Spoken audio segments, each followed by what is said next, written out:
जय हिंद साथियों, आप सभी का स्वागत करता हूं आप सभी के अपने चैनल टारगेट सिलेक्शन में। साथियों, एसएससी एमटीएस से पहले अगर आपने इस वीडियो में एंट्री की है, भले कुछ घंटे आपके एग्जाम में बचे हों या कुछ दिन आपके एग्जाम में बचे हों, मैं आपके लिए एक ऐसा रामबाण इलाज लेकर आया हूं, एक ऐसी रामबाण वीडियो लेकर आया हूं साथियों, आपके एग्जाम को क्रैक करने के लिए। जिन सवालों को अगर आप देख लेते हैं जो कि इस वीडियो में आपको दिखाए जाएंगे और आपको बताए जाएंगे, तो मेरा मानना है कि इससे बाहर आपका पेपर नहीं आएगा। इसमें सबसे पहले जीएस के आप वैसे ही तकरीबन लगभग सवाल देखेंगे जैसे आपके एग्जाम में आएंगे। उसके बाद इंग्लिश के 25 क्वेश्चन आप देखेंगे जैसे जिस पैटर्न पर, जिस लेवल पर आधारित आपके एग्जाम में आएंगे वैसे क्वेश्चन होंगे। उसके अलावा रीजनिंग के भी क्वेश्चन होंगे और मैथ के भी क्वेश्चन होंगे। यानी कि ये एकमात्र वीडियो आपको साथियों उस मुकाम पर पहुंचा देगी जिस मुकाम पर जाने से साथियों सिलेक्शन होता है। तो क्लास को पूरा देखिएगा, एंड तक देखिएगा, क्योंकि इस क्लास में आपको बहुत सारी इतनी नॉलेज मिलेगी कि उसके लिए साथियों एग्जाम आपका क्रैक करना काफी हो जाए। पहला सवाल आपकी स्क्रीन पर देखिए, बताइए सही जवाब क्या है कि विंग्स ऑफ फायर ये किसकी आत्मकथा है। तो ये किसकी आत्मकथा है साथियों? एपीजे अब्दुल कलाम की आत्मकथा है, जिनका भी आंसर यहां पर सी मैं कहूंगा बिल्कुल करेक्ट है। उसके बाद देखिए, पुरंदर दास को लोकप्रिय रूप से किस नाम से जाना जाता है? तो अगर बात करते हैं साथियों पुरंदर दास की, तो ये कर्नाटक संगीत के जनक हैं। तो सवाल आपसे ऐसे भी पूछा जा सकता है कि कर्नाटक संगीत का जनक किन्हें कहा जाता है? तो पुरंदर दास को कहा जाता है। उसके बाद देखिए, नाटी एक लोकप्रिय नृत्य शैली है, ये किस राज्य से संबंधित है? तो ये हिमाचल प्रदेश का है साथियों एक लोक नृत्य नाटी जिसका नाम है। ठीक है ना, ये सभी साथियों वही सवाल हैं जो लगभग आप अपने एग्जाम में साथियों देखेंगे। ठीक है ना। भारत के संविधान में पंचवर्षीय योजनाओं की अवधारणा किस देश के संविधान से ली गई है? तो मैं कहूंगा रूस के संविधान से ली गई है। यानी कि जो पंचवर्षीय योजनाओं की अवधारणा है यह किस देश के संविधान से ली गई है? पंचवर्षीय योजना की अगर बात करते हैं तो रूस के संविधान से ली गई। उसके बाद देखिए साथियों, बौद्ध धर्म में जो त्रिरत्न होते हैं ना, त्रिरत्न, इनका क्या अर्थ होता है साथियों? तो देखिए, इनकी अगर बात करें बुद्ध, धम्म और एक तरीके से क्या हो जाएगा, संघ हो जाएगा। तो मैं कहूंगा कहां पर ऐसा लिखा हुआ है? ऑप्शन नंबर बी में ऐसा लिखा हुआ है। तो ये क्या होगा? ये आपका बिल्कुल करेक्ट आंसर हो जाएगा। उसके बाद देखिए, अगला सवाल है कि प्लासी का युद्ध साथियों किसने जीता था? तो प्लासी का युद्ध किसने जीता था? रॉबर्ट क्लाइव ने जीता था। किसने जीता था साथियों? रॉबर्ट क्लाइव ने जीता था। उसके बाद देखिए, नेहरू पर्वतारोहण संस्थान ये कहां पर है? उत्तरकाशी में, माउंट आबू में, धर्मशाला में या साथियों ऊटी में? तो मैं कहूंगा साथियों ये कहां पर है? ये उत्तरकाशी में। इसलिए सही जवाब आपका जो जाएगा वो ऑप्शन नंबर ए के साथ जाएगा। उसके बाद देखिए, अगला सवाल है आपकी स्क्रीन पर कि पुलित्जर पुरस्कार निम्नलिखित में से किस एक तरीके से किससे संबंधित है, यानी कि किस क्षेत्र में दिया जाता है? तो 5 है पुलित्जर और 5 है पत्रकारिता, यानी कि पुलित्जर पुरस्कार पत्रकारिता के क्षेत्र में दिया जाता है। ये बात आप लोग ध्यान रखेंगे। उसके बाद देखिए, उस्ताद बिस्मिल्लाह खां ये किससे जुड़े हुए हैं मुझे बताइए? तो ये शहनाई वादक हैं। क्या ये शहनाई से जुड़े हैं? तो ये शहनाई बजाते हैं, ये शहनाई वादक हैं। कौन? उस्ताद बिस्मिल्लाह खां। उसके बाद देखिए, अगला सवाल है कि चिल्का झील साथियों भारत के किस राज्य में है मुझे बताइए? तो अगर बात करें साथियों चिल्का झील साथियों कहां पर है, अगर आपके एग्जाम में यह सवाल पूछा जाए तो आपका राइट आंसर क्या होगा? तो आप लोग ध्यान रखेंगे साथियों, ओडिशा में। ये कहां पर है चिल्का झील? ओडिशा में है। राइट आंसर आपका जाएगा ए के साथ। उसके बाद देखिए, अगला सवाल है साथियों, होयसल वंश के संस्थापक कौन थे मुझे बताइए? सवाल आपसे एग्जाम में पूछा जाएगा। देखिए, यहां पर अगर बात करें साथियों, आपके लिए एसएससी एमटीएस एग्जाम के लिए जो आपका साथियों कुछ दिन बाद है, या मैं कहूंगा जितने दिन भी बात है, अगर कुछ दिन बचे हैं, चंद समय आपके पास है, तो मैं कहूंगा ये अंतिम समय वाली पीडीएफ है, इसको तैयार कर लीजिएगा। ये 10 मॉडल वाली पीडीएफ आपको साथियों दी जा रही है आपके एग्जाम को क्रैक करने के लिए। मैं कहूंगा 2 पीडीएफ मैं आपको दूंगा, एक तो 10 मॉडल पेपर वाली पीडीएफ और उसके अलावा साथियों करंट अफेयर की पीडीएफ दूंगा, क्योंकि करंट अफेयर आपके एग्जाम के लिए बहुत इंपॉर्टेंट है। तो ये साथियों जनवरी से अगस्त तक की आपको करंट अफेयर दी जाएगी 2024 की। 1 लाइनर प्रकार के क्वेश्चन होंगे, क्योंकि जीके जीएस आपके एग्जाम में सिलेक्शन के लिए बहुत इंपॉर्टेंट रोल निभाएगी। आपको पता है साथियों, जीएस में अगर आपको स्कोर अच्छा करना है तो करंट अफेयर आपको तैयार करनी पड़ेगी। तो जो भी साथियों 7 से 8 सवाल पूछे जाएंगे ना, वो आपको इस पीडीएफ से मिल जाएंगे। उसके अलावा अगर आप ये 10 मॉडल पेपर लगा लेंगे, इसमें साथियों जीएस भी है, इसमें इंग्लिश भी है, इसमें साथियों बात करें रीजनिंग भी है और मैथ भी है। तो मेरा मानना है कि इस पूरी पीडीएफ को पढ़ने से 65 से 70% आपका पेपर साथियों यहीं से फंसेगा। तो अगर बात करते हैं साथियों, ये दोनों पीडीएफ आपको सिर्फ 45 रुपए में दी जा रही है। कीमत तो बहुत है लेकिन सिर्फ अंतिम समय में 45 रुपए की आपको दी जा रही है। तो साथियों लेकर अपने एग्जाम को क्रैक कर लीजिए। डिस्क्रिप्शन में एक लिंक है एसएससी एमटीएस पीडीएफ करके, उस पर क्लिक करेंगे तो आप हमारे व्हाट्सएप पर आ जाएंगे। वहां पर आपको एक क्यूआर कोड दिया जाएगा, उस क्यूआर कोड पर साथियों पेमेंट करके आपको ये पीडीएफ प्राप्त हो जाएगी। होयसल वंश के संस्थापक कौन है? तो आपको मालूम होना चाहिए साथियों, नृपकामा द्वितीय इनका नाम है और ये साथियों होयसल वंश के संस्थापक हैं। उसके बाद देखिए अगला सवाल है कि निम्नलिखित में से कौन सा मौलिक अधिकार है? आपको बताना है साथियों कौन सा मौलिक अधिकार है, मुझे बताइए। देखिए मौलिक कर्तव्यों का अधिकार क्या ये मौलिक अधिकार है? तो मैं कहूंगा नहीं। चुनाव का अधिकार क्या मौलिक अधिकार है? तो नहीं। सूचना का अधिकार क्या मौलिक अधिकार है? नहीं। संवैधानिक उपचारों का अधिकार क्या मौलिक अधिकार है? मैं कहूंगा बिल्कुल। यानी कि सवाल का जवाब आपका जो जाएगा वो ऑप्शन नंबर डी के साथ जाएगा। अगला सवाल है कि निम्नलिखित में से कौन सी प्रदर्शन श्रेणी गुरु केलुचरण महापात्र और गुरु के केलुचरण महापात्र युवा प्रतिभा सम्मान से संबंधित है? तो किसकी बात चल रही है साथियों? आप लोग ध्यान रखेंगे, ओडिसी नृत्य और संगीत की बात चल रही है। अगला सवाल देखिए कि डीआरडीओ द्वारा विकसित पहली मिसाइल का नाम क्या था, मुझे बताइए। तो डीआरडीओ के द्वारा जो पहली मिसाइल थी इसका नाम आप लोग ध्यान रखेंगे पृथ्वी था, क्योंकि ये एग्जाम में आपसे पूछी जा सकती है। उसके बाद देखिए बिरहोर नृत्य, कौन से नृत्य की बात चल रही है साथियों? बिरहोर नृत्य ये कहां के आदिवासी लोक नृत्य है, मुझे बताइए। तो ये झारखंड में किया जाता है। क्या अगर इस नृत्य की बात करें कि बिरहोर नृत्य कहां का लोक नृत्य है, तो ये झारखंड का साथियों लोक नृत्य है। भारतीय संविधान का अनुच्छेद 21 संबंधित है। देखिए भारतीय संविधान की अगर बात करें सभी अनुच्छेदों में से अनुच्छेद 21 जो है ना ये बहुत इंपॉर्टेंट है। तो आपको ध्यान रखना है साथियों अनुच्छेद 21 में किस बात का जिक्र किया गया है। क्या साथियों यहां पर बात करें मत देने के अधिकार के बारे में बताया गया है? तो नहीं। जीवन और व्यक्तिगत स्वतंत्रता की बात की गई है? तो मैं कहूंगा बिल्कुल साथियों जीवन और व्यक्तिगत स्वतंत्रता की सुरक्षा की बात की गई है। कौन से अनुच्छेद में? तो अनुच्छेद 21 में। साथियों ये सवाल जो मैं आपको बता रहा हूं ना, मैं आपको जो पढ़ा रहा हूं, मैं जो आपको जो बोल रहा हूं वो आपके मनोमस्तिष्क में स्टोर होता जा रहा है। भले आपको ना पता चल रहा हो कि ये आपके जहन में कहीं पर जा रहा है या नहीं जा रहा। मैं कहूंगा साथियों जैसे कि स्टोरेज होता है ना, स्टोरेज सब कुछ स्टोर होता रहता है फोन में, ठीक है ना। तो ये सारी चीजें आपके मनोमस्तिष्क में स्टोर हो रही हैं। बस आपको ध्यान से देखते जाना है, ध्यान से सुनते जाना है। आपको ये कैसे पूरा मॉडल पेपर तैयार हो जाएगा, मैं कहूंगा याद हो जाएगा, आपको मालूम भी नहीं पड़ेगा, ठीक है ना। चलिए तो रजमनामा के रूप में यानी कि किसको फारसी में रजमनामा के रूप में अनुवादित किया गया था? तो किसको किया गया था साथियों? महाभारत को किया गया था। यानी कि महाभारत को फारसी भाषा में रजमनामा के रूप में अनुवादित किया गया था।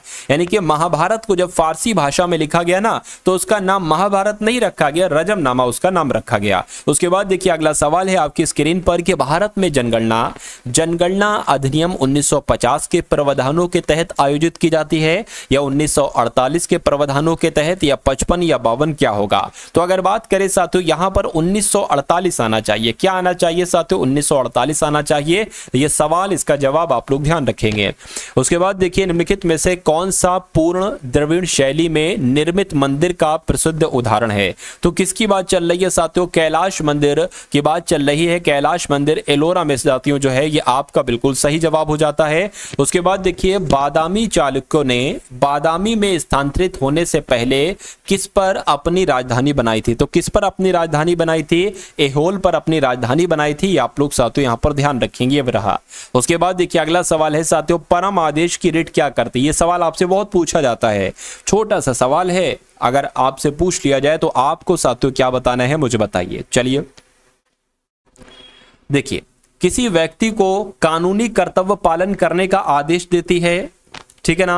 ये किसी व्यक्ति को कानून कर्तव्य बंद करने का आदेश देती है। नहीं साथियों। किसी व्यक्ति को किसी मामले में उच्च अधिकारी को स्थानांतरित करने का आदेश देती है। नहीं। किसी व्यक्ति को गिरफ्तार करने का आदेश देती है। नहीं साथियों। मैं कहूंगा परम आदेश रिट किसी व्यक्ति को कानूनी कर्तव्य का पालन करने का आदेश देती है। यह आपका बिल्कुल सही जवाब हो जाता है। निम्नलिखित विकल्प व्यक्तित्व में से भारत में कथक नृत्य के प्रतिपादक, यानी कि डायरेक्ट आपसे साथियों पूछा जाएगा, आपसे पूछा जाएगा कि भारत में कथक नृत्य के प्रतिपादक कौन है? तो आपको किनका नाम बताना है? प्रेरणा श्रीमाली का नाम आपको बता देना है जब आपसे पूछा जाएगा कि भारत में कथक नृत्य के प्रतिपादक कौन है।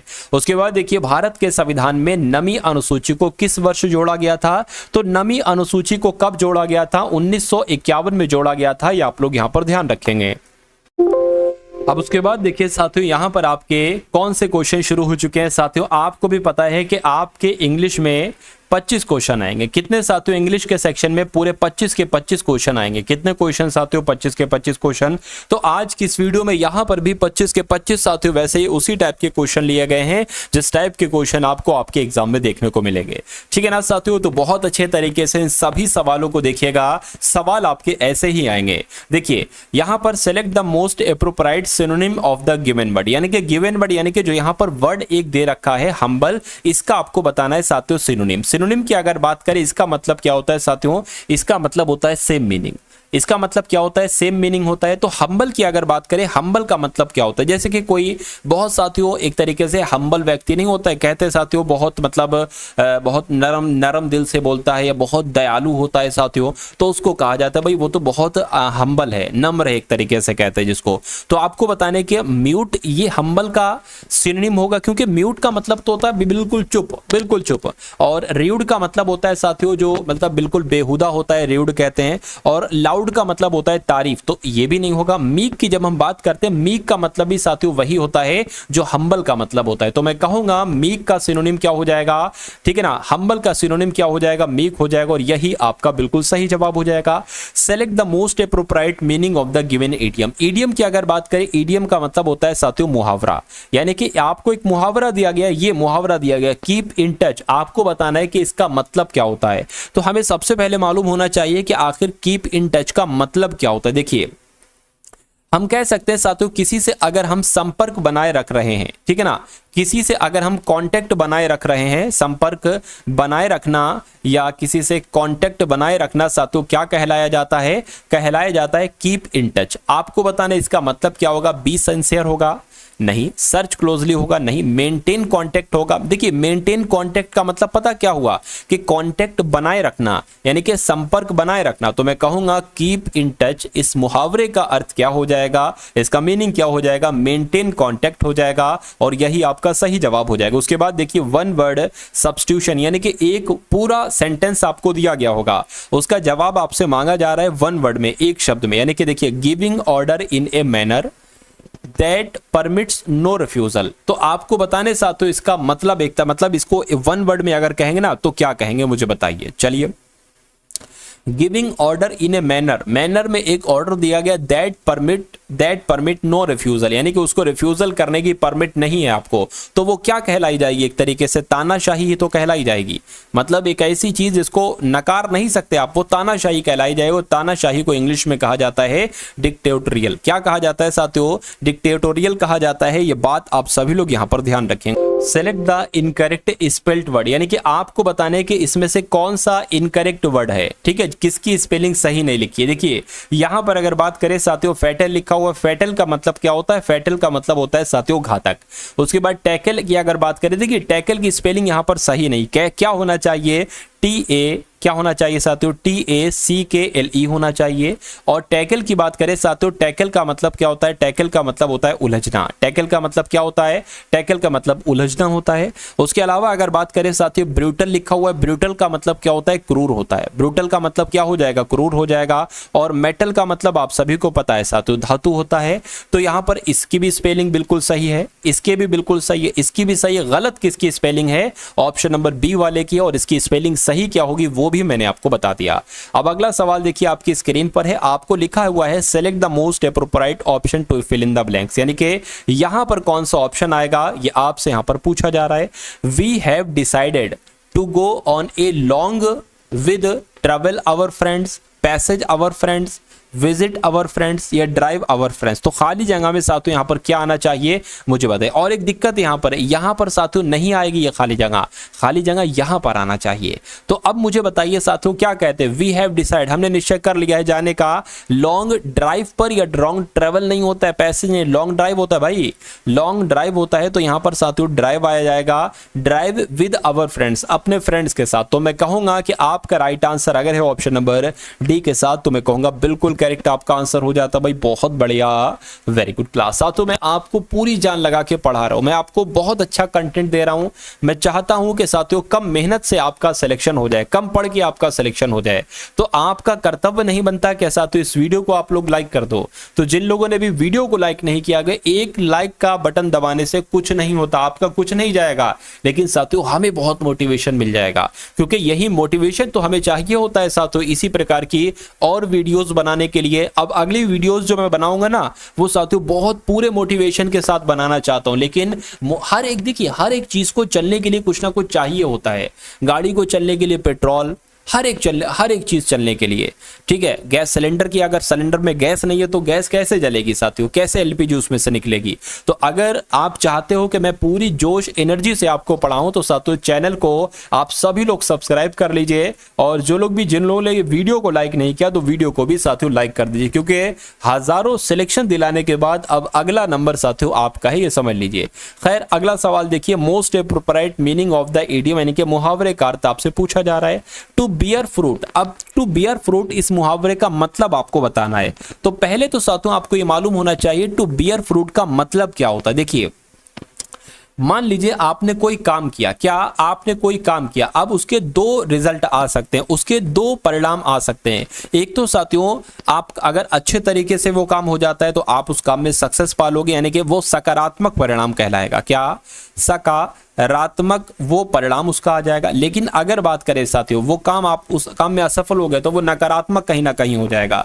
तो मैं कहूंगा टू बियर फ्रूट का मतलब होता है सकारात्मक परिणाम। अब आपको बताना है कि सकारात्मक परिणाम कौन से ऑप्शन में लिखा हुआ है। टू एक्सेप्ट द ट्रुथ, ये तो भैया हो गया, सत्य को स्वीकार करना, ये थोड़ी ना होगा सकारात्मक परिणाम। टू बी क्रिएटिव मतलब क्रिएटिव बनो, ये भी नहीं होगा। प्रोड्यूस पॉजिटिव रिजल्ट यानी कि पॉजिटिव रिजल्ट, सकारात्मक रिजल्ट प्रोड्यूस करो। तो मैं कहूंगा साथियों ये इसका आंसर हो जाएगा टू बियर फ्रूट का, और यही आपका बिल्कुल सही जवाब हो जाएगा। Select the most appropriate synonym of the given word, यानी कि आपको यहां पर सिनोनिम बताना है। किसका सिनोनिम बताना है साथियों? अट्रैक्ट वर्ड का आपको सिनोनिम यहां पर बताना है। अब देखिए सबसे पहले अगर बात करें अट्रैक्ट का मतलब क्या होता है। आप जैसे कि मान लीजिए कोई अच्छी चीज देखते हैं तो आप उससे अट्रैक्ट हो जाते हैं, यानी कि आप उससे साथियों आकर्षित हो जाते हैं। क्या हो जाते हैं? आकर्षित हो जाते हैं।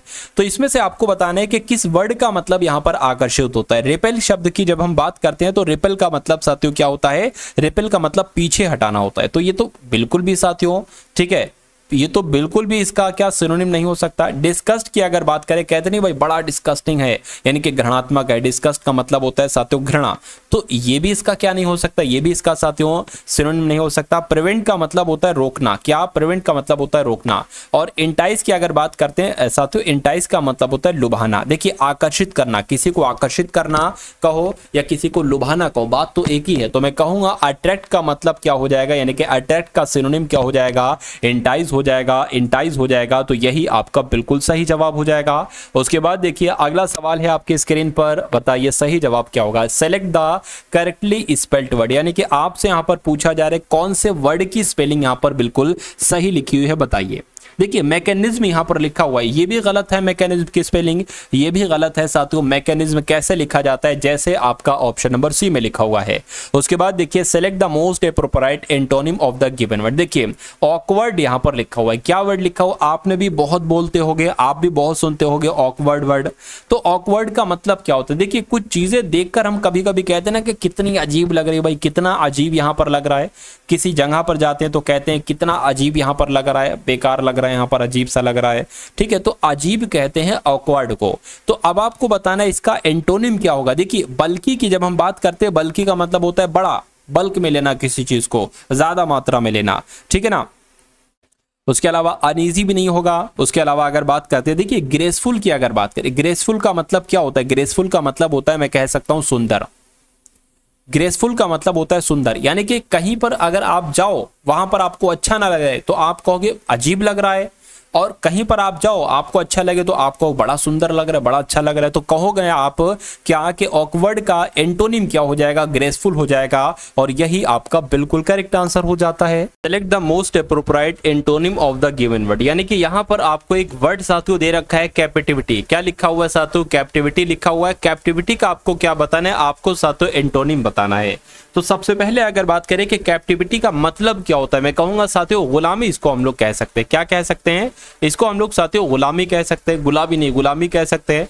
तो यानी कि अगर बात करते हैं तो इसका एंटोनिम क्या हो जाएगा? प्रॉस्पेरिटी हो जाएगा, ठीक है ना, या उसके अलावा साथियों फ्रीडम हो जाएगा। बिल्कुल साथियों, फ्रीडम की अगर बात करते हैं, फ्रीडम का मतलब होता है आजादी, तो गुलामी का एंटोनिम क्या हो जाएगा? आजादी हो जाएगा। और आजादी को क्या कहा जाता है? फ्रीडम कहा जाता है। तो ये आपका बिल्कुल करेक्ट आंसर है। अगला सवाल देखिए, अब आपको बताना है साथियों यहाँ पर वन वर्ड सब्स्टिट्यूशन। किसका वन वर्ड सब्स्टिट्यूशन बताना है? आपको बताना है स्टडी ऑफ डिसीजेस का। तो स्टडी ऑफ डिसीजेस का साथियों वन वर्ड सब्स्टिट्यूशन क्या हो सकता है? सबसे पहले अगर बात करें स्टडी ऑफ डिसीजेस का मतलब क्या होता है साथियों? रोग निदान। क्या इसका मतलब क्या होता है साथियों? रोग निदान इसका मतलब होता है। ये भी हम लोग कह सकते हैं कि रोगों का अध्ययन करना, बीमारियों का अध्ययन करना, ये भी कहा जाता है और रोग निदान भी कहा जाता है। तो आपको साथियों ऐसा कौन सा ऑप्शन यहाँ पर नजर आ रहा है जिसका मतलब होता है रोग निदान? मुझे बताइए। क्या टेलीपैथी को कहते हैं साथियों? नहीं। अगर बात करें पैथोलॉजी, बिल्कुल साथियों ये शब्द आपने सुना होगा, पैथोलॉजी। पैथोलॉजी का मतलब होता है रोग निदान। तो आंसर आपका किस ऑप्शन के साथ जाएगा? ऑप्शन नंबर बी के साथ जाएगा। उसके बाद देखिए अगला सवाल है, अब आपको बताना है साथियों एगल आई, इसका मतलब क्या हुआ? इस मुहावरे का मतलब आपसे पूछा जा रहा है। देखिए चौकन्ना रहना, इसका मतलब क्या हो जाएगा? इसका मतलब हो जाएगा साथियों चौकन्ना रहना। क्या चौकन्ना रहना इसका मतलब हो जाएगा? तो आपसे पूछा जा रहा है कि अब ऑप्शन देखकर बताइए कि किसका इंग्लिश में मतलब होता है चौकन्ना रहना। An eye full of curiosity? नहीं, क्यूरियोसिटी नहीं। An eye with sharp visual power, बिल्कुल साथियों शार्प, उसके पास शार्प विजुअल पावर हो साथियों आंख में। तो मैं कहूंगा ये आपका क्या होगा? ये आपका इसका मीनिंग हो जाएगा, और मीनिंग हो जाएगा तो यही आपका बिल्कुल करेक्ट आंसर हो जाएगा। उसके बाद देखिए अब आपको साथियों यहाँ पर खाली जगह में बताना है कौन सा वर्ड आएगा। देखिए साथियों आप सभी लोग जानते हैं कि आपके जीएस के 25 सवाल आएंगे और आपके इंग्लिश के कितने सवाल आएंगे? 25 क्वेश्चन आएंगे, और ये पूरा साथियों 50 क्वेश्चन ये आपके साथियों मेरिट को डिसाइड करेंगे। तो आपके लिए इंग्लिश का इस बार बहुत बड़ा एक अहम रोल है। अगर आप सिलेक्शन पाना चाहते हैं तो डेली साथियों एक मॉडल पेपर होता है इस चैनल पर, टारगेट सिलेक्शन पर। अगर आप डेली उस मॉडल पेपर को लेंगे, क्योंकि उस मॉडल पेपर में साथियों 25 क्वेश्चन जीएस के प्लस करंट अफेयर के, उसके अलावा 25 क्वेश्चन इंग्लिश के और रीजनिंग के इंपॉर्टेंट क्वेश्चन, मैथ के इंपॉर्टेंट क्वेश्चन, यानी कि एक ही क्लास में पूरा सिलेबस आपको कवर कराया जाता है। तो अगर आप लोग चाहते हैं कि अच्छे तरीके से आप अपना सिलेक्शन साथियों लें तो ये क्लास आपकी बिल्कुल नहीं छूटना चाहिए। डेली मैं कराता हूं, डेली आप लोग के साथियों इन सभी क्लासेस को लिया करिए। देखिए अब अगर यहां पर साथियों बात करें कि friendship increase happiness and misery, तो मैं कहूंगा साथियों देखिए अगर यहां पर साथियों बात करते हैं, देखिए माइजरी का मतलब क्या होता है साथियों? कष्ट हम लोग कह सकते हैं, और हैप्पीनेस का मतलब क्या होता है? खुशी हम लोग कह सकते हैं। तो जो फ्रेंडशिप होती है ये बढ़ाती है हैप्पीनेस, यानी कि हैप्पीनेस को तो बढ़ाती है लेकिन कष्ट को भी बढ़ाती है साथियों। नहीं, मैं कहूंगा कष्ट को घटाती है या कष्ट को कम करती है। तो यहां पर साथियों क्या आना चाहिए साथियों? डिमिनिशेस आना चाहिए, क्योंकि डिमिनिशेस का मतलब क्या होता है साथियों? कम करना। क्या इसका मतलब होता है? कम करना। तो मैं कह सकता हूं फ्रेंडशिप इंक्रीज करती है हैप्पीनेस को, लेकिन माइजरी को यानी कि कष्टों को साथियों कम करती है, यानी कि डिमिनिशेस करती है। तो आपका right answer option number A हो जाता है। उसके बाद देखिए अगला सवाल है आपकी स्क्रीन पर, आपसे पूछा जा रहा है सिनोनिम क्या होगा? किसका? डेलिब्रेट का। तो डेलिब्रेट की अगर बात करें साथियों, डेलिब्रेट का मतलब क्या होता है? डेलिब्रेट का मतलब होता है साथियों जानबूझकर। क्या? मान लीजिए आपने कोई काम किया जानबूझकर, आपने कोई काम किया जानबूझकर, यानी कि डेलिब्रेट तरीके से आपने काम किया जानबूझकर। तो आपको बताना है इसका सिनोनिम क्या होगा, यानी कि सेम मीनिंग क्या होगा, मुझे बताइए। देखिए यहां पर अगर बात करते हैं साथियों डिजास्टरस लिखा हुआ है। डिजास्टरस का मतलब होता है विनाशकारी। अरे भाई बड़ा खतरनाक है क्या? तो विनाशकारी तो इसका सिनोनिम नहीं हो सकता। उसके अलावा अगर बात करते हैं अनप्लान्ड, देखिए अगर कोई काम योजनाबद्ध तरीके से किया जाता है, ठीक है ना, या कोई काम एक तरीके से जानबूझकर किया जाता है तो उसको हम लोग कह सकते हैं प्लान। ये एक प्लानिंग की गई है, ये एक प्लान्ड है। लेकिन जब कोई काम प्लानिंग के साथ नहीं की जाती तो उसको कहा जाता है अनप्लान्ड। तो ये भी सिनोनिम नहीं हो सकता। प्लान की अगर बात करते हैं साथियों, प्लान का मतलब क्या होता है आप भी जानते हैं। देखिए प्लान का मतलब होता है सोच समझकर कोई काम करना, या कह सकते हैं जानबूझकर कोई काम करना। तो मैं कहूंगा कहीं ना कहीं जो इसका सबसे सटीक सिनोनिम बन रहा है वो यही प्लान बन रहा है, क्योंकि एक्सीडेंटल भी आपका इसका सिनोनिम नहीं होगा। एक्सीडेंटल कोई जानबूझकर थोड़ी ना किया जाता है। तो आपका right answer option number C हो जाता है। उसके बाद देखिए अगला सवाल है आपकी स्क्रीन पर, देखिए मुझे बताइए राइट आंसर क्या होगा। ही was too tired for walking anymore. देखिए यहां पर अंडरलाइन की अगर बात करें ना, तो अंडरलाइन साथियों यहां पर आपकी है, ठीक है ना। अंडरलाइन कहां पर है, यहां पर आपकी, क्योंकि कहा गया यहां पर। अब आपको बताने की इसकी जगह पर ये क्या सही है। अगर ये सही है तो नो इंप्रूवमेंट रिक्वायर ये आंसर होगा। लेकिन अगर ये सही नहीं है तो इसकी जगह पर कौन सा ऑप्शन आएगा, ऑप्शन नंबर ए वाला, बी वाला, सी वाला, मुझे बताइए। देखिए ही was too tired for walking anymore, ये नहीं होना चाहिए। देखिए वॉकिंग नहीं आना चाहिए, यहां पर वॉक आना चाहिए। तो टू टाई टू वॉक, और एक तरीके से बात करें फॉर भी नहीं आना चाहिए साथियों, टू आना चाहिए। तो टू टाई टू वॉक कहां पर लिखा हुआ है, मैं कहूंगा ऑप्शन नंबर बी में लिखा हुआ है। तो ये आपका साथियों क्या होगा, यही आपका बिल्कुल करेक्ट आंसर हो जाएगा। यानी कि पूरा सेंटेंस कैसे बनेगा, he was too tired to walk anymore. उसके बाद देखिए अब फिर से खाली जगह में आपको बताने के यहां पर कौन सा वर्ड आएगा। This is the finest clock that I have ever seen, या प्योरेस्ट क्लॉक, या टेस्टिस्ट क्लॉक, या साथियों शार्पेस्ट क्लॉक। तो यहां पर साथियों कौन सा ऑप्शन आएगा, फाइनेस्ट क्लॉक यहां पर आ जाएगा, ठीक है ना। फाइनेस्ट का मतलब क्या होता है, बेहतरीन। फाइनेस्ट का मतलब क्या होता है साथियों, बेहतरीन इसका मतलब होता है, ये भी आप लोग ध्यान रखेंगे। उसके बाद देखिए अगला सवाल है साथियों, वन वर्ड सब्स्टिट्यूशन आपसे पूछा जा रहा है। यानी कि एक जो आपका सेंटेंस होगा ना, उस सेंटेंस को आपको जवाब देना है वन वर्ड में। चलिए तो लिखा हुआ है साथियों, disease that spreads by physical touch and contact. यानी कि जो डिसीजेस, जो बीमारियां फैलती हैं फिजिकल टच से, ठीक है ना, या कांटेक्ट में आने से फैलती हैं, उनको क्या कहा जाता है। या आपसे इतनी सी बात यहां पर पूछी जा रही। देखिए जो बीमारियां ऐसे हो तो उनको एक तरीके से कहीं ना कहीं संक्रामक कहा जाता है। क्या कहा जाता है, संक्रामक कहा जाता है कि भैया अगर टच में आ गए या कांटेक्ट में आ गए तो संक्रामक फैल जाएगा। और अब आपको सिर्फ इतना बताने कि इनमें से कौन सा वर्ड होगा संक्रामक का इंग्लिश मीनिंग। चलिए तो आप लोग को मालूम होना चाहिए साथियों, अगर बात करते हैं यहां पर हम लोग, देखिए कॉन्टेजियस की, कॉन्टेजियस का मतलब क्या होता है, संक्रामक इसका मतलब होता है। तो मैं कहूंगा disease that spreads by physical touch and contact, यानी कि उसको क्या कहा जाएगा, कॉन्टेजियस ही कहा जाएगा। अगला सवाल है आपकी स्क्रीन पर, select the incorrectly spelled word. आपको बताने कि इसमें से कौन सा वर्ड आपको साथियों गलत लग रहा है, मुझे बताइए। देखिए फास्टन की अगर बात करें तो फास्टन का मतलब क्या होता है साथियों, मैं आपको बता देता हूं। फास्टन की जब हम साथियों बात करते हैं, फास्टन का मतलब होता है बांधना। किसी भी चीज को अगर बांधना है यानी कि उसको फास्टन करना है, ठीक है, ये भी हम लोग कह सकते हैं। अगर हम बात करते हैं यहाँ पर बिजनेस लिखा है, बिजनेस कोई वर्ड होता ही नहीं है साथियों, क्या होता है, बिजनेस होता है। क्या होता है साथियों, बिजनेस होता है। तो बिजनेस मतलब क्या हो जाएगा, व्यापार हो जाएगा, आप भी जानते हैं। और बिजनेस की स्पेलिंग जो मैंने लिखी है ना, ये सही होगी, ये आपकी गलत हो जाएगी। तो गलत हो जाएगी, तो यही तो आपसे पूछा गया था कि गलत कौन से वर्ड की स्पेलिंग है, तो ऑप्शन नंबर बी वाले गलत स्पेलिंग है। मैं कहूंगा अगर यहां पर साथियों बात करते इवॉल्व, इवॉल्व का मतलब क्या होता है, एक तरीके से डेवलपमेंट होना, ठीक है ना, यानी कि विकसित होना। अगर हम बात करें प्लंज की बात करें साथियों, तो डुबकी, क्या इसको कहते हैं साथियों, डुबकी मारना, प्लंज को। खैर अगला सवाल देखिए आपकी स्क्रीन पर है कि in imaginary place where everything is perfect. बताइए इसका आपको वन वर्ड में आंसर देना है साथियों, क्या होगा मुझे बताइए। देखिए एक ऐसा आप इमेजिनरी प्लेस बनाएं अपने माइंड में जहां पर सब कुछ परफेक्ट हो, जहां पर कोई कमी आप ना निकाल सके, तो उसको क्या कहा जाएगा साथियों, उसको क्या यहां पर आर्केडिया कहा जाएगा, क्या उसको देहाती कहा जाएगा। तो मैं कहूंगा देहाती में तो भाई आप जाओगे तो बहुत कमियां निकाल दोगे आप, ठीक है ना। या उसको साथियों एलिसियम कहा जाएगा। एलिसियम की बात करें साथियों, जहां पर मतलब एक तरीके से आनंद धाम, ठीक है ना, आनंद धाम भी जहां पर एक तरीके से थोड़ा मौज मस्ती हो, तो दिक्कत आप वहां भी लगा देंगे।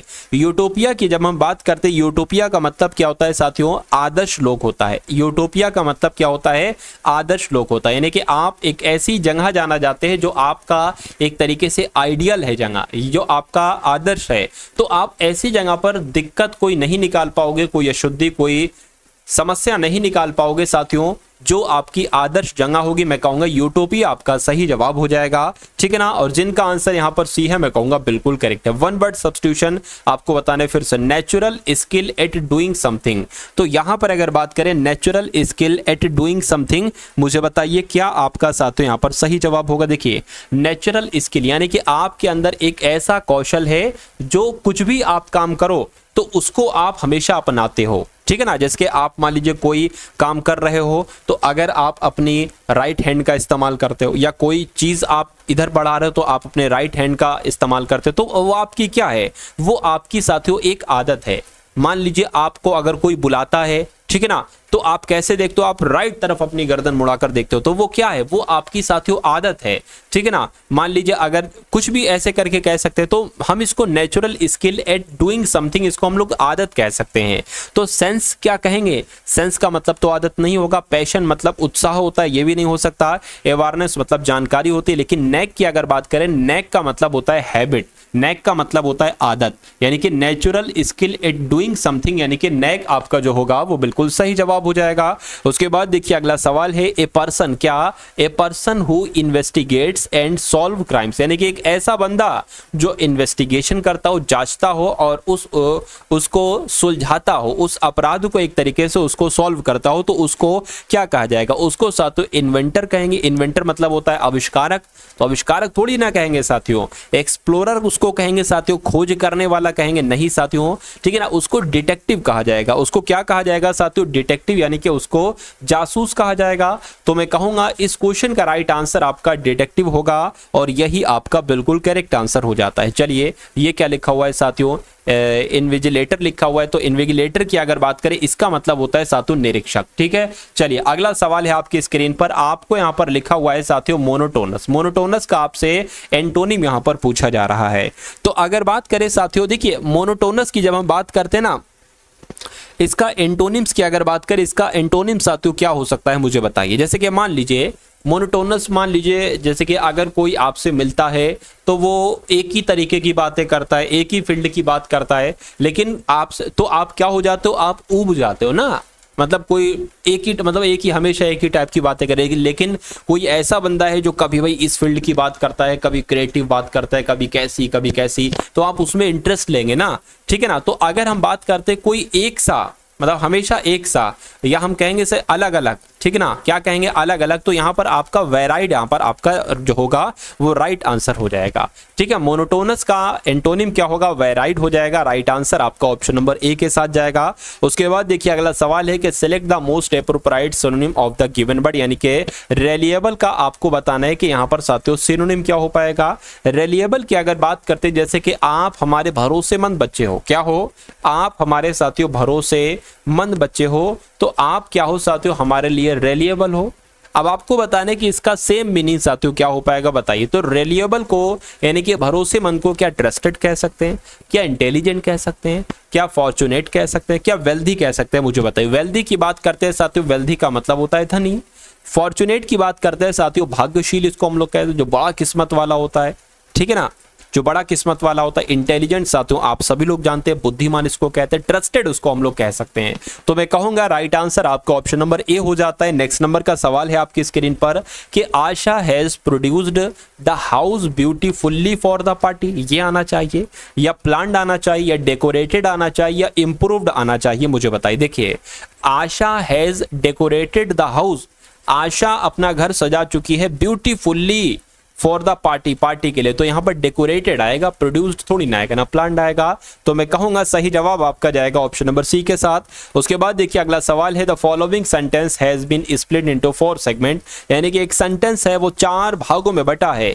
देयर डॉग इज, अब यहां पर एक सेगमेंट हो गया, मोर बेटर हो गया, ट्रेंड देन हो गया, अवर डॉग। अब आपको बताना है कि यहां पर दिक्कत कहां पर है साथियों, मुझे बताइए। चलिए देखिए अब यहां पर अगर बात करें साथियों, their dog is more better trained than our dog, तो मैं कहूंगा यहां पर मोर बेटर नहीं आना चाहिए, यहां पर सिर्फ साथियों बेटर आना चाहिए, क्योंकि मोर आने की कोई जरूरत नहीं है। तो दिक्कत कहां पर है, अशुद्धि कहां पर, मैं कहूंगा ऑप्शन नंबर ए वाले में है, मोर बेटर की जगह पर बेटर आना चाहिए सिर्फ। तो ये आपके साथियों 50 क्वेश्चन हो गए इंग्लिश के, अब यहाँ पर साथियों आपके सामने रीजनिंग के क्वेश्चन शुरू हो चुके हैं। कौन से क्वेश्चन साथियों? रीजनिंग के कुछ बहुत ही इंपॉर्टेंट क्वेश्चन देखेंगे जो आपके एग्जाम में आने के साथियों पूरी संभावना है। देखिए यहाँ पर कहा गया है कि निमोनिया का संबंध जैसे बैक्टीरिया से है, इनके बीच में क्या संबंध है? क्योंकि निमोनिया जो रोग होता है ना साथियों, रोग ये बैक्टीरिया की वजह से होता है। बैक्टीरिया को और क्या कहा जाता है साथियों? जीवाणु भी कहते हैं। क्या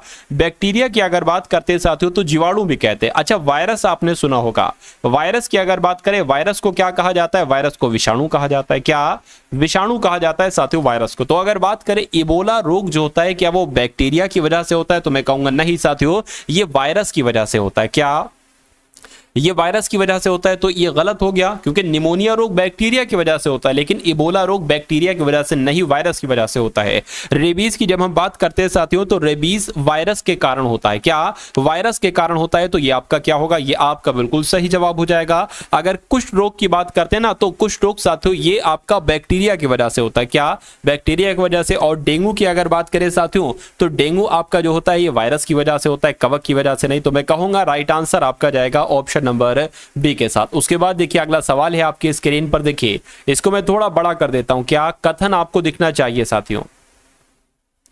कथन की अगर बात करें, कथन आपको अच्छे तरीके से दिखना चाहिए। कथन आपके सामने है और साथियों आपके सामने तर्क हैं। आपको कथन के अकॉर्डिंग बताना है कि कौन कौन से तर्क यहां पर मजबूत हैं। चलिए भाई इस सवाल को देखिए, आप लोग बताइए सही जवाब क्या होगा। लिखा हुआ है यहां पर कि खाद्य तेलों, क्या खाद्य तेलों के अच्छे पहलुओं को तभी बरकरार रखा जा सकता है जब पारंपरिक कोल्ड प्रेस्ड विधियों द्वारा निकाला गया हो। ठीक है, तो कह रहे कि तर्क, अब तर्क को पढ़िए साथियों, तर्क को पढ़िए और बताइए सही जवाब।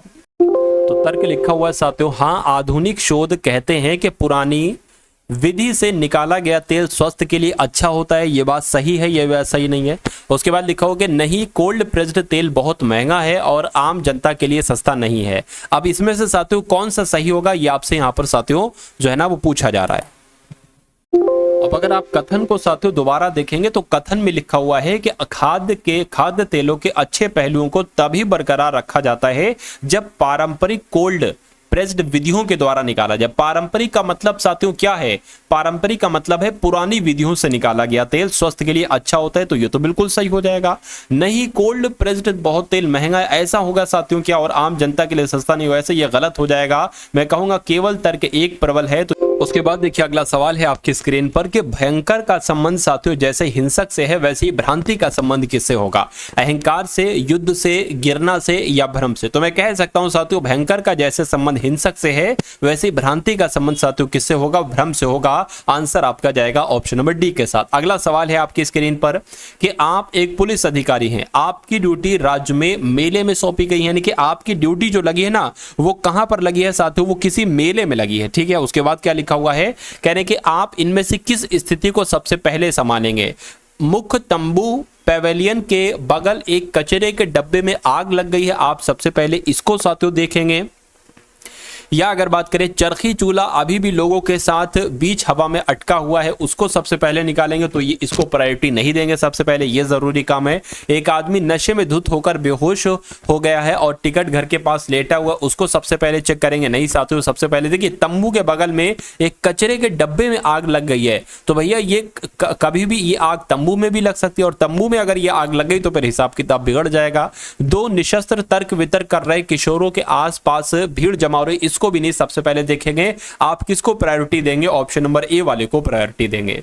उसके बाद देखिए अगला सवाल है साथियों, जैसे 45 से यहां पर 41 बना दिया गया, क्या जैसे 45 से यहां पर 41 बना दिया गया है तो आपको बताना है वैसे ही 27 से यहां पर क्या बनाया जा सकता है साथियों? देखिए और मुझे बताइए कि आपका यहां पर सही जवाब साथियों क्या होगा। चलिए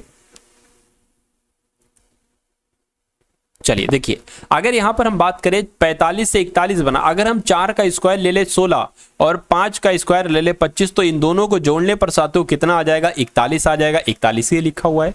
वैसे ही 27 से कैसे यहां पर वाला नंबर लाओगे? देखिए 27 यानी कि 2 का स्क्वायर प्लस 7 का स्क्वायर कितना हो जाएगा साथियों? 2 का स्क्वायर 4 प्लस 7 का स्क्वायर 49, यानी कि ये कितना हो जाएगा साथियों? 53 हो जाएगा। तो यहां पर 53 आना चाहिए, और 53 कौन से ऑप्शन में है? ऑप्शन नंबर सी वाले में है। उसके बाद बाद देखिए अगला सवाल है, आपसे पूछा जा रहा है कि इसमें आपको बताने के कौन सा भिन्न शब्द युग्म है। भिन्न शब्द युग्म साथियों कौन सा है, ये आप लोग यहां पर बता दीजिए। देखिए तमिल का संबंध केरल से है, ठीक है ना, क्या कि तमिल का संबंध या डोगरी का संबंध जम्मू कश्मीर से है। देखिए डोगरी भाषा जो है ना, ये जम्मू कश्मीर में बोली जाती है, बिल्कुल सही। और अगर बोरी की बात करें साथियों, बोरी भाषा ये अरुणाचल प्रदेश में बोली जाती है, बिल्कुल सही। और कोंकणी भाषा गोवा में बोली जाती है, लेकिन तमिल भाषा तमिलनाडु में बोली जाएगी, केरल में थोड़ी ना बोली जाएगी। तो आपका साथियों कौन सा भिन्न ऑप्शन है, ऑप्शन नंबर ए वाला जो है वो आपका भिन्न है, यानी कि अलग है, यानी कि विषम है। तो आपका right answer option number A हो जाता है। उसके बाद देखिए अगला सवाल है कि 78 है,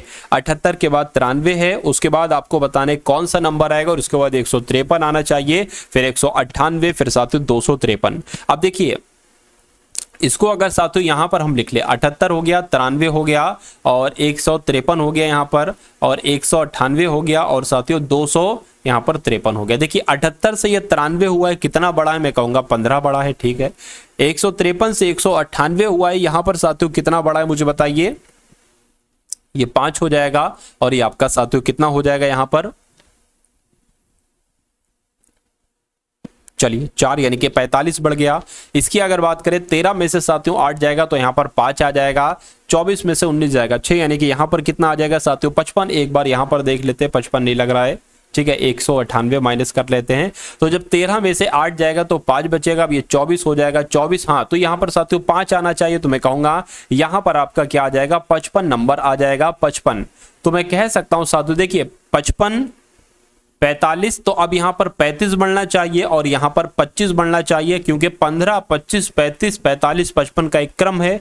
तो 93 में जब कितना जोड़ोगे, 25 जोड़ोगे, 93 में 25 जोड़ोगे तो कितना आ जाएगा साथियों 118 आ जाएगा। तो यहां पर क्या 118 होगा, मैं कहूंगा बिल्कुल 118 होगा। 118 कौन सा ऑप्शन में है, ऑप्शन नंबर डी वाले में है भाई, बहुत बढ़िया, वेरी गुड क्लास।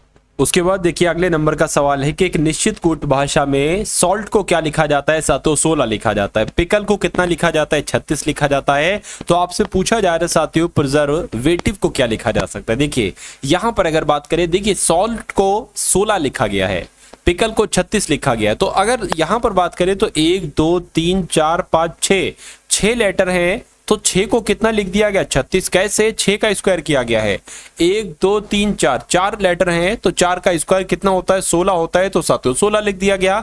तो अब इसको काउंट कर लीजिए, क्या लिखा हुआ है, 1 2 3 4 5 6 7 8 9 10 11 12, यानी कि 12 आ गया। 12 का स्क्वायर कितना हो जाता है साथियों, 144 हो जाता है। तो आपका सही जवाब क्या होगा, 144 होगा। और जिनका भी आंसर 144 है, मैं कहूंगा आपका आंसर यहां पर बिल्कुल करेक्ट है। चलिए उसके बाद देखिए नेक्स्ट नंबर का सवाल है साथियों, संख्याओं के निम्नलिखित अनुक्रम पर विचार कीजिए। एक नंबरों की श्रृंखला आपके सामने, और यहां पर कहा जा रहा है कि उपरोक्त क्रम में कितनी विषम संख्याओं के बाद, ठीक है ना, कितनी विषम संख्याओं के बाद एक विषम संख्या, कितनी मतलब विषम संख्याओं के बाद क्या होना चाहिए साथियों, कितनी विषम संख्याओं के बाद एक विषम संख्या। यहां पर कुछ छूटा हुआ क्या,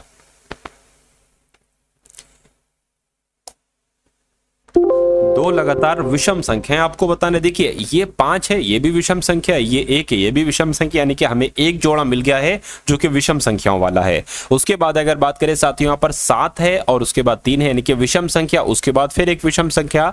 अब देखिए 3 है, उसके बाद 9, यानी कि 3 भी एक विषम संख्या और 9 भी एक विषम संख्या। तो ये 2 जोड़े हो गए कहीं ना कहीं साथियों। उसके बाद अगर बात करें 5 और 7, ये एक विषम जोड़ा हो गया, मतलब विषम संख्या के बाद विषम आ गया, और ये भी एक साथियों मिल गया, ठीक है ना, क्या मिल गया, 3 1 और फिर से 1 यहां पर हमें मिल गया। 1 और 5, 1 भी विषम संख्या और 5 भी एक विषम संख्या है, ठीक है ना। तो कितने हो गए साथियों, उसके बाद देखिए उसके बाद तो यहां पर नहीं मिला। तो 1 2 3 4 5 6, यानी कि 6 ऐसे जोड़े हैं जो कि एक विषम संख्या, तो उसके बाद भी विषम संख्या है। तो कुल मिला के आंसर आपका जाएगा ऑप्शन नंबर बी के साथ। उसके बाद देखिए नेक्स्ट नंबर का सवाल है आपके स्क्रीन पर, देखिए बताइए सही जवाब क्या होगा कि एक मानक घड़ी के लिए घंटे की सुई और मिनट की सुई के बीच का कोण क्या होगा। देखिए एक सवाल ही आपसे जरूर पूछा जाता है, आपको एक समय दे दिया जाएगा कि 1:15 कुछ भी, पूरी घड़ी में से कुछ भी समय दे दे, और कहा जाए कि इन दोनों सुइयों के, घंटे के बीच की सुई, घंटे की और मिनट की सुइयों के बीच कोण कौन सा बनेगा। तो इसके लिए साथियों एक सूत्र होता है,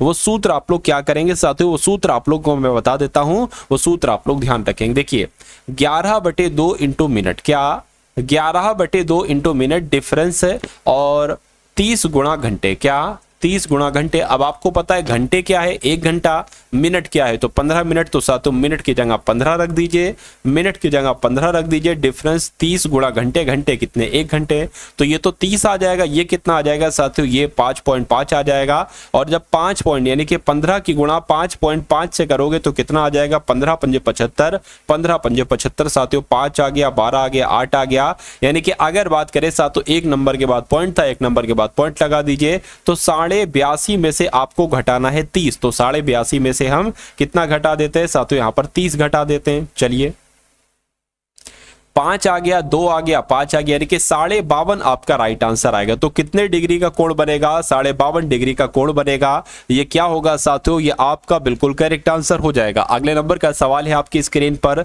देखिए मुझे बताइए कि यहां पर आपका सही जवाब क्या हो सकता है। देखिए यहां पर अगर बात करें साथियों, 16 अप्रैल 2020 को गुरुवार को अमित का जन्मदिन था, यानी कि 16 अप्रैल 2020 को यहां पर क्या बताया गया है साथियों, 16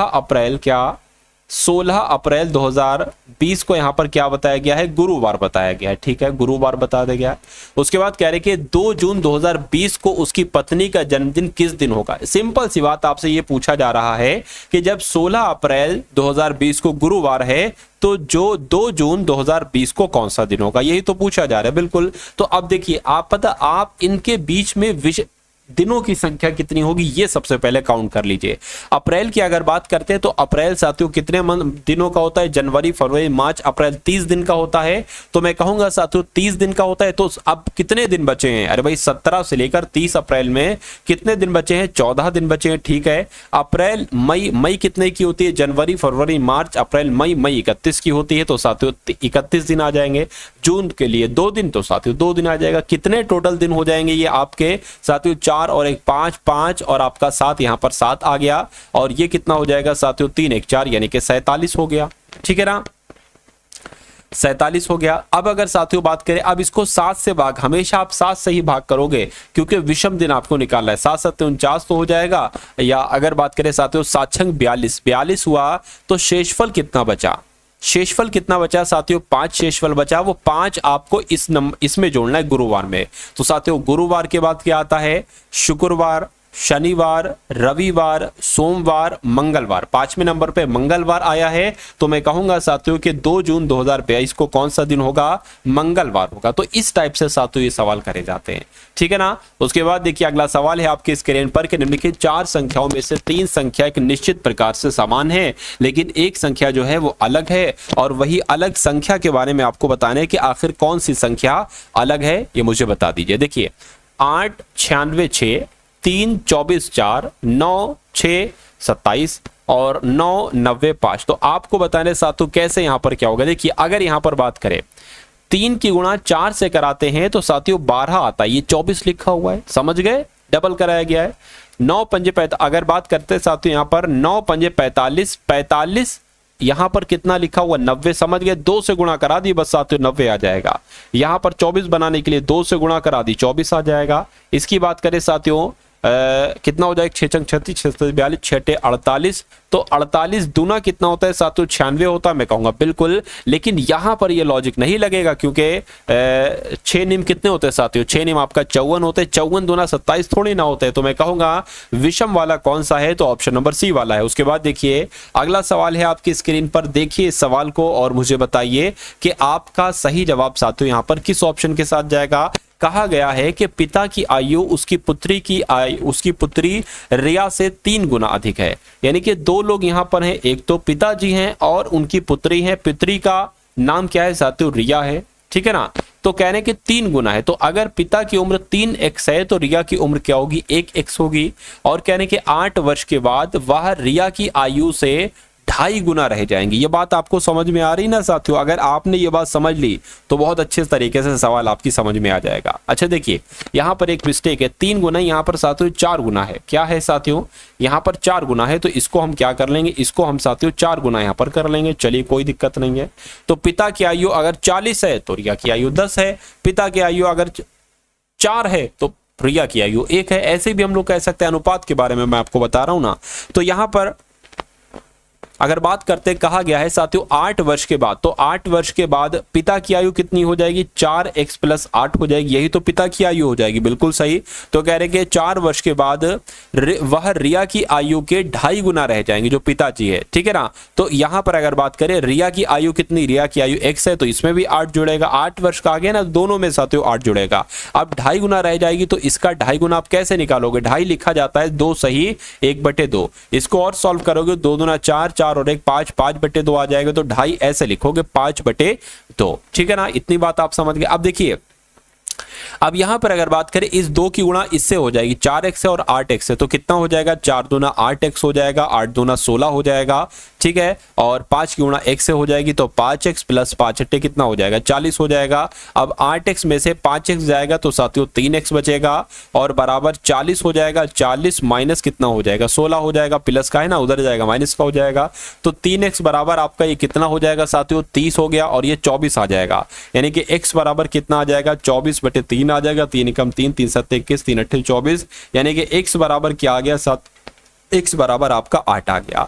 अब कहा जा रहा था कि 16 वर्ष के बाद रिया के पिता की आयु और रिया की आयु का अनुपात क्या होगा। देखिए अगर अभी की बात करें, अभी हमें जो मिला है ना, वो हमें क्या मिला है साथियों, हमें x का मान मिला है, तो हम ये बता सकते हैं कि अभी की आयु क्या है। अभी की आयु रिया की अगर x है यानी कि 8 है, तो इसकी कितनी होगी, 4 गुणा 8 हो जाएगी, 4 8 32 हो जाएगी। ये तो वर्तमान समय की उम्र है, लेकिन कहने के 16 वर्ष के बाद, तो 16 इसमें जोड़ दो और 16 इसमें जोड़ दो, 16 इसमें जोड़ोगे साथियों तो 24 हो जाएगा और इसमें 16 जोड़ोगे तो ये 8 हो जाएगा, ये 4 हो जाएगा, 12 कम 12 24, 12 3 36, 12 चौक 48 हो जाएगा, 12 ठीक है, 12 दूना 24 हो जाएगा, ये 2 से कटकर 2 एकम 2 हो जाएगा, 2 दूना 4 हो जाएगा, यानी कि दोनों में जो साथियों रहेगा वो 2:1 का रेशियो रहेगा। और 2:1 कौन से ऑप्शन में है, तो ऑप्शन नंबर बी वाले में। साथियों आपकी समझ में आया ना, अगर समझ में आया तो बहुत अच्छी बात है, लेकिन अगर समझ में नहीं आया तो इसको एक बार दोबारा से आप लोग रिपीट करके देख लेंगे। मेरा मानना है कि आपकी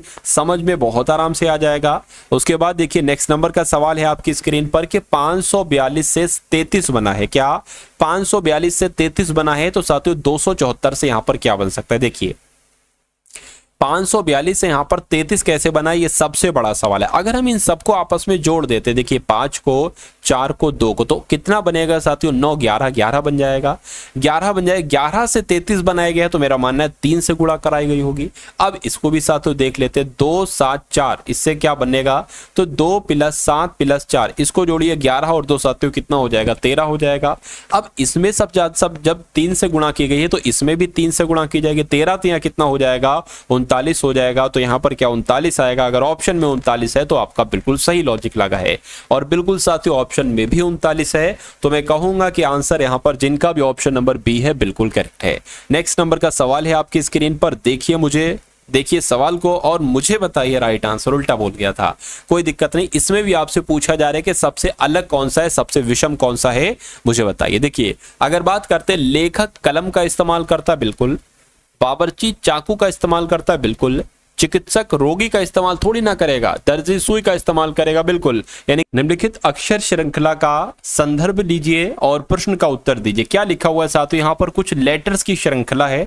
उसके बाद आपको कहा जा रहा है कि ऐसे कितने व्यंजन हैं जिनसे प्रत्येक के ठीक पहले एक स्वर हो और ठीक बाद में एक स्वर हो, यानी कि क्या होना चाहिए, पहले स्वर होना चाहिए, उसके बाद क्या होना चाहिए, व्यंजन होना चाहिए, और उसके बाद एक स्वर होना चाहिए। ये ऐसी जोड़ियां कितनी है साथियों, आपसे यहां पर पूछा जा रहा है। तो ऐसी जोड़ियों की अगर बात करें, देखिए पहले स्वर व्यंजन फिर स्वर। देखिए ये व्यंजन आ गया, ठीक है ना। स्वर क्या होते हैं साथियों, स्वर होते हैं आपके ए ई आई ओ यू, ये बाकी ये स्वर हैं, बाकी सारे व्यंजन होंगे, ठीक है ना। अब देखिए यहां पर अगर बात करें साथियों, कहां आपको दिख रहा होगा, मुझे यहां तो नहीं जोड़ी दिखी, यहां नहीं दिखी मुझे साथियों, जोड़ी दिखी आपकी, ये देखिए ई से पहले क्या है, स्वर है, फिर जेड व्यंजन होता है, आई आपका स्वर हो जाएगा, तो एक जोड़ी आपको मिल गई। उसके बाद अगर यहां पर बात करते हैं साथियों, देखिए एक ये आपका क्या हो जाएगा, एक तरीके से यहां पर ओ स्वर है, पी व्यंजन है, ओ स्वर है, ये आपको क्या मिल गई, दूसरी जोड़ी मिल गई, ठीक है, कोई दिक्कत नहीं है।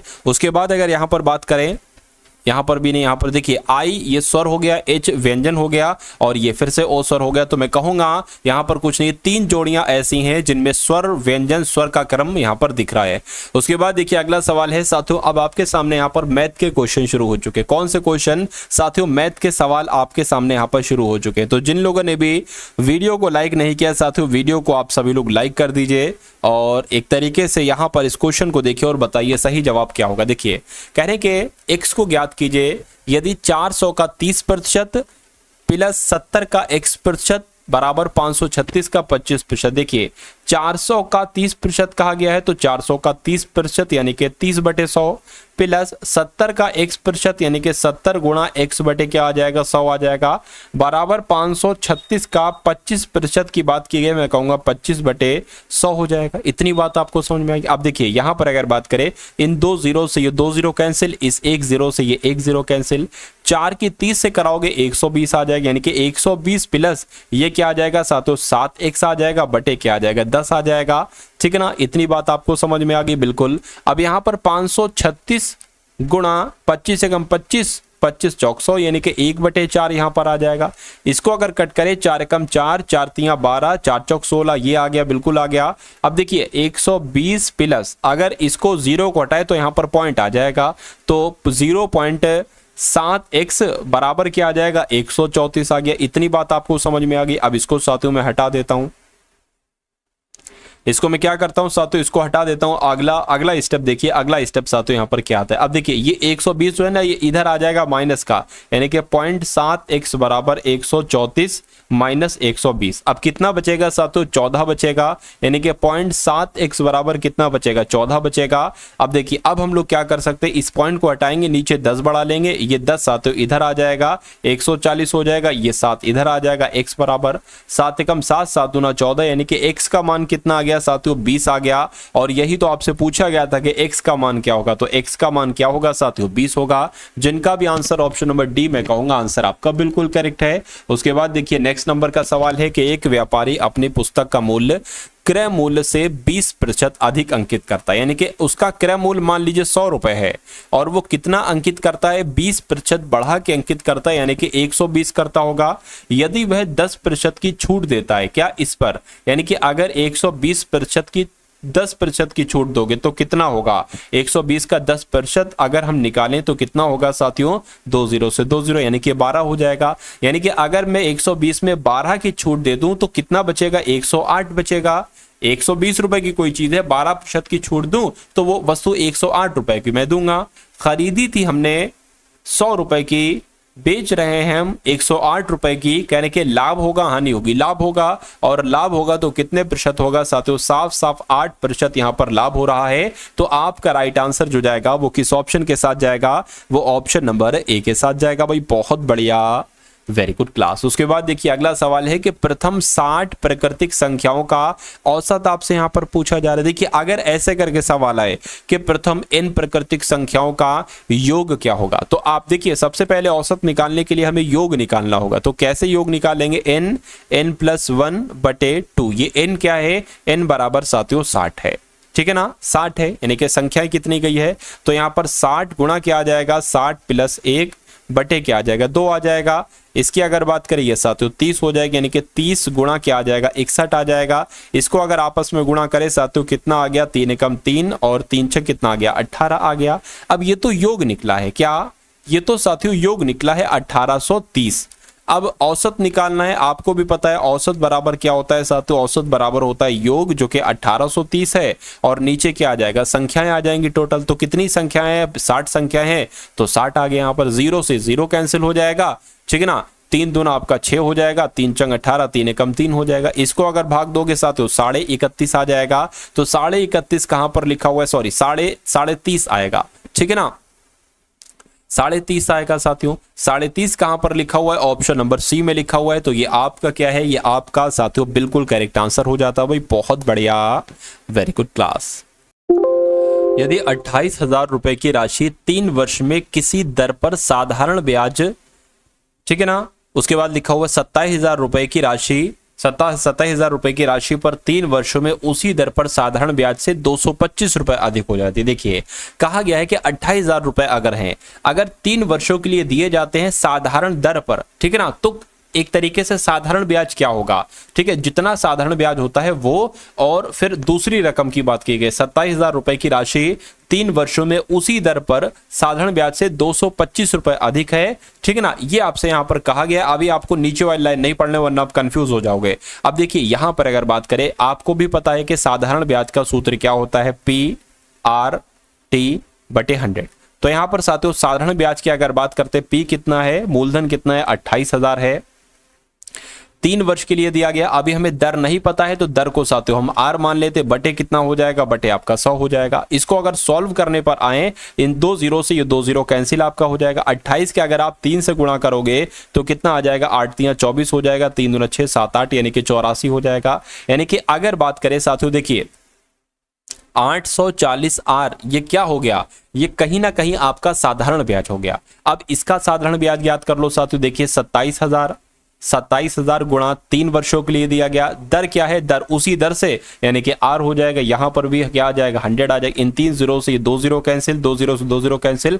अब 27 की गुणा 3 से करोगे तो 3 सत्ते कितना हो जाएगा, 21 हो जाएगा, 3 2 6 7 8 यानी कि 810 हो गया। यानी कि यहां पर क्या हो जाएगा साथियों, 810 R हो जाएगा। अब देखिए कहा गया था कि इसका साधारण ब्याज इसके साधारण ब्याज से कितना अधिक है, 225 रुपए अधिक है। यानी कि अगर हम इसका डिफरेंस निकालेंगे तो 225 रुपए आ जाएगा। अब अगर 840 R में से 810 R घटाएंगे तो साफ साफ कितना बच रहा है, 30 R बच रहा है।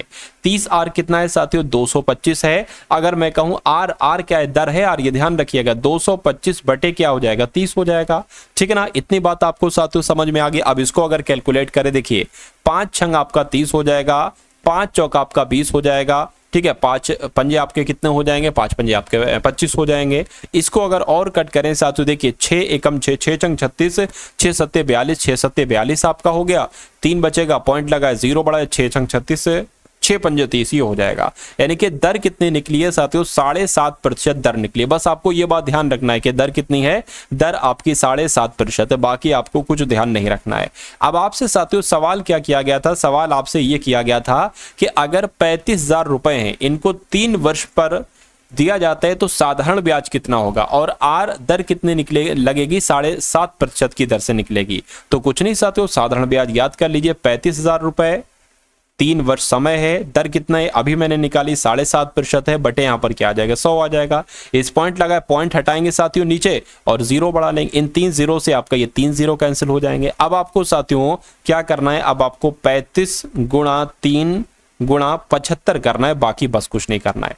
तो अब अगर बात करें, देखिए साथियों अगर बात करें यहां पर 75 की गुणा 3 से करें तो कितना आ जाएगा, 3 पंजे 15 हो जाएगा, 7 21 और आपका ये 22 हो जाएगा। यानी कि 35 गुणा 225 आपको कराना है। तो इसको क्या करेंगे साथियों, इसको हम क्या करेंगे, इसको हम साथियों एक तरीके से हटा देंगे यहां पर, क्योंकि हमें थोड़ी सी एक तरीके से यहां पर गुणा करानी पड़ रही है। देखिए 225 की गुणा 35 से करा लीजिए, आंसर आपका आपके सामने आ जाएगा। कैसे होगी गुणा, 5 पंजे 35 हो गया, 5 दूना 10 और 12 हो गया, 5 दूना 10 और आपका 11 हो गया, 3 पंजे 15, 3 दूना 6 7 हो गया, 3 दूना 6 हो गया, 5 आ गया, 7 आ गया, 8 आ गया, 7 आ गया। यानी कि 7875 क्या कहीं पर लिखा हुआ है, मैं कहूंगा बिल्कुल लिखा हुआ है 7875। कौन से ऑप्शन में लिखा हुआ है, ऑप्शन नंबर बी। ए और बी एक कार्य को क्रमशः 30 और 40 दिनों में कर सकते हैं। यानी कि अगर ए किसी काम को 30 दिन में कर सकता है तो बी उसी काम को कितने दिन में कर सकता है, 40 दिन में कर सकता है। उन्होंने एक साथ कार्य को शुरू किया, ए कुछ दिनों के बाद कार्य छोड़ देता है और बी शेष कार्य को 5 दिनों में समाप्त कर देता है। ए ने कितने दिनों में कार्य छोड़ा, ए ने कितने दिनों के बाद काम छोड़ा, यानी कि ए ने कितने दिनों तक काम किया। देखिए यहां पर एक ऐसा नंबर ले लेंगे जो कि 30 से भी कट सके, 40 से भी कट सके, तो 120 हो जाएगा। 30 चौक 120 और 40 तिया 120 हो जाएगा। यानी कि अगर बात करें साथियों, देखिए ए करता है डेली 4 काम और बी करता है डेली 3 काम। अगर हम बात करें डेली ये दोनों एक दिन में कितना काम करते हैं तो 7 काम करते हैं, ठीक है ना। उन्होंने एक साथ कार्य किया, शुरू किया और एक कुछ दिनों के बाद कार छोड़कर चला गया। अब देखिए टोटल काम कितना है, 120 टोटल काम है। हम इसको ऑप्शन की मदद से करेंगे। मान लीजिए साथियों पूछा क्या जा रहा है, ए ने कितनों दिन के बाद काम छोड़ा, मान लीजिए 15 दिन के बाद काम छोड़ा। हम मान लेते ये आंसर है, यानी कि ए ने 15 दिन तक काम किया होगा। डेली अगर 7 काम हो रहा है दोनों लोग मिलकर, तो 15 दिन में कितना साथियों काम हो जाएगा, 15 सत्ते कितना हो जाएंगे साथियों, 15 सत्ते आपके 105 हो जाएंगे, यानी कि 105 काम हो गया। टोटल 120 काम है। चलिए ए कुछ दिनों के बाद कार छोड़ देता है, चलिए ए कुछ दिनों के बाद जो है ना वो कार छोड़ देता है, 15 दिनों के बाद कार छोड़ देता है, और बी शेष कार को 5 दिनों में समाप्त कर देता है। बी एक दिन में 3 काम कर रहा है, और अब काम कितना बचा है, 120 टोटल काम है, काम 105 हो चुका है, 15 काम बचा है, तो टोटल ये काम कितने 5 दिन में समाप्त हो जाएगा। मैं कहूंगा बिल्कुल साथियों 5 दिन में समाप्त हो जाएगा। तो ए ने कितने दिनों के बाद कार छोड़ा साथियों, 15 दिनों के बाद कार छोड़ा। यानी कि देखिए टोटल काम था 120, 105 काम हुआ, 100 और 15 काम इसने किया, तो मैं कहूंगा पूरा पूरा 120 काम तो हो रहा है। तो मैं कहूंगा पहला वाला चेक किया, पहला वाला आपका आंसर हो गया। अब इस वाले को अगर यहां पर रखोगे ना तो मामला ही नहीं बनेगा, हिसाब किताब ही नहीं बनेगा। खैर अगला सवाल देखिए आपकी स्क्रीन पर कि वैशाली कार द्वारा एक निश्चित दूरी 50 किलोमीटर प्रति घंटे की चाल से तय करती है और 10 किलोमीटर प्रति घंटे की चाल से साइकिल से उसी रास्ते से अपने मूल स्थान पर वापस जाती। यदि पूरी यात्रा में उसके द्वारा लिया गया समय 2 घंटे 24 मिनट था, तो उसके द्वारा तय की गई साथियों कुल दूरी आपसे यहां पर पूछी जा रही। तो क्वेश्चन बहुत लाजवाब है, क्वेश्चन बहुत अच्छा है। देखिए सबसे पहले अगर यहां पर हम लोग बात करें कि 2 घंटा 24 मिनट को, तो 2 घंटा ये हो गया। 24 मिनट की अगर बात करें तो 24 को मिनट को घंटा बनाने के लिए 60 से हम भाग देंगे, तो इसको हम साथियों 12 दुना कर सकते हैं और 12 पंजे 60 हो जाएगा, यानी कि 2 सही 2/5 आ गया। 5 दुना 10, 10 2 12, 12/5 घंटे यहाँ पर, 5 दुना 10 और 2 12/5, यानी कि इसको हम लिखेंगे 12/5 घंटे, इसको हम लोग लिखेंगे, ठीक है ना। चलिए अब देखिए उसने एक दूरी जाती है 50 किलोमीटर प्रति घंटा की रफ्तार से और आती है 10 किलोमीटर प्रति घंटा की रफ्तार से, तो हम मान लेते हैं साथियों दूरी मान लीजिए 100x है। दूरी कितनी है साथियों, दूरी मान लीजिए आपकी जो एक ओर की दूरी है ना वो मान लीजिए 100x है। तो अगर साथियों इस दूरी को यानी कि 100x को ये कितने स्पीड से चलती है, 50 किलोमीटर स्पीड से चलती है, 50 किलोमीटर स्पीड से चलती है। अब देखिए दूरी बटे क्या हो गया साथियों, दूरी बटे चाल क्या होती है, एक तरीके से समय होती है, तो ये कहीं ना कहीं एक तरीके से समय है। इसको प्लस कर लीजिए किसमें, और कहने की जो दूसरी वापस आती है ना तो वो 10 किलोमीटर प्रति घंटा की रफ्तार से आती है। दूरी वापसी में भी कितनी होगी, 100x होगी, ठीक है, और 10 हो जाएगा। तो अब यहां पर साथियों अगर बात करें ये समय है, ये समय, इस समय से वो जाती है, अरे भाई समय ही तो बनेगा, दूरी बटे चाल समय, और ये भी समय इस समय से वापस आती है। तो टोटल समय इनको जो लगता है वो यहां पर दे रखा है, और यहां पर हमने निकाल लिया है 12/5 घंटे का साथियों समय लगता है, 12/5 घंटे का साथियों समय लग रहा है। इतनी बात आपको ध्यान रखिए, बिल्कुल ध्यान रखिए। अब यहां पर अगर बात करें साथियों इसको हम क्या कर देते, इसको हम यहां से हटा देते। चलिए अब अगर बात करें साथियों देखिए यहां पर अब आपको क्या करना है, इससे 50 से कम 50 हो जाएगा, 50 दूना यानी कि यहां पर 2x आ जाएगा, प्लस इसकी अगर बात करें ये आपका कितना आ जाएगा 10x आ जाएगा, बराबर कितना है 12/5 है। इतनी बात आप लोग ध्यान रखेंगे। 5 दुना कितना हो जाएगा 10x, प्लस ये आपका कितना हो जाएगा 50x, बराबर ही कितना हो जाएगा साथियों 12 हो जाएगा, ठीक है ना। कितना हो जाएगा साथियों आपके लिए यहाँ पर साथियों 12 हो जाएगा। चलिए उसके बाद 10x और 50x कितना हो जाएगा साथियों आपका 60x हो जाएगा, 60x बराबर 12 हो जाएगा। x बराबर क्या हो जाएगा साथियों, अगर बात करें x बराबर 12 बटे यहाँ पर 60 हो जाएगा, ठीक है ना। इतनी बात आपको समझ में आ गई। अब देखिए अब अगर इसको साथियों यहां पर हम लोग कट करें x बराबर, देखिए ये छोटा नंबर बड़ा होना चाहिए था, तो हम क्या लगा लेंगे साथियों यहां पर अगर बात करें पॉइंट लगा लेंगे, 0 बढ़ जाएगा, 0 0 कैंसिल हो जाएगा, 6 कम 6 6 दूना 12 हो जाएगा, यानी कि x बराबर क्या निकला साथियों 0.2 निकला। अब यहां पर अगर बात करें दूरी हमें ज्ञात करना है, x दूरी है 100x और x का मान ज्ञात हो गया है, तो दूरी हम कैसे निकालेंगे साथियों 100 गुणा 0.2। अब क्या करेंगे साथियों, देखिए 2 की 100 से गुणा होगी तो कितना आ जाएगा 200 आ जाएगा, ठीक है ना, 200 आ जाएगा, लेकिन पॉइंट लगा एक नंबर के बाद तो यहां पर पॉइंट आ जाएगा, यानी कि दूरी आपकी जो निकलेगी वो कितनी निकलेगी साथियों 20 निकलेगी, मैं कह सकता हूं 20 किलोमीटर निकलेगी। लेकिन अगर बात करें साथियों यहां पर अगर बात करें आपसे पूछी गई थी तो उसके द्वारा तय की गई कुल दूरी कितनी हुई, 100x से तो वो जाता था, 100x दूरी तय करता था, वापस भी 100x आएगा, तो 20 किलोमीटर जाने की हुई, 20 किलोमीटर वापस आने की, यानी कि 40 किलोमीटर की दूरी साथियों, ये आपका राइट आंसर होगा। और ऐसा कहां पर लिखा हुआ है? ऑप्शन नंबर बी में लिखा हुआ है। उसके बाद देखिए अगला सवाल है कि एक कमरे में टेबल और कुर्सियों का अनुपात 7:9 है। यदि कमरे में 560 टेबल और कुर्सियां हैं तो कुर्सियों की संख्या क्या होगी? हम कह सकते हैं साथियों 7x + 9x कितना हो जाएगा? 16x हो जाएगा। तो ये 16x की वैल्यू है, यानी कि x बराबर क्या हो जाएगा? 560/16 हो जाएगा, ठीक है ना। इसको अगर साथियों कट करे, 4 चौक 16 हो जाएगा, 4 एकम 4 हो जाएगा, 4 चौक 16 इतना आ गया। 4 से अगर कट करे, 4 तियां 12 हो जाएगा, 4 पंजे 20 हो जाएगा, यानी कि x बराबर आपका क्या आ गया साथियों? 35 आ गया। तो क्या कह रहे हैं? तो कुर्सियों की संख्या क्या है? कुर्सियों की क्या? कुर्सियों का ये अनुपात है, यानी कि 9x की वैल्यू आपसे पूछी जा रही है। तो 9 × 35 कर दो। 9 × 35 करोगे कितना आ जाएगा? 9 पंजे 45, 9 तियां 27, 27 और आपका 31, यानी कि 315 आपका बिल्कुल सही जवाब हो जाएगा। उसके बाद देखिए अगला सवाल है आपकी स्क्रीन पर कि 32,000 रुपए पर 2 वर्षों के लिए समान दर पर साधारण ब्याज और चक्रवृद्धि ब्याज के बीच का अंतर 80 रुपए। देखिए कभी भी अगर आपको यह दिया जाए कि 2 वर्षों के लिए चक्रवृद्धि ब्याज या 2 वर्षों के लिए साधारण ब्याज और चक्रवृद्धि ब्याज के बीच कुछ अंतर संख्या दे रखी है, तो वो सवाल बहुत आसान होता है। इसके लिए एक सूत्र होता है, समझ आता है साथियों।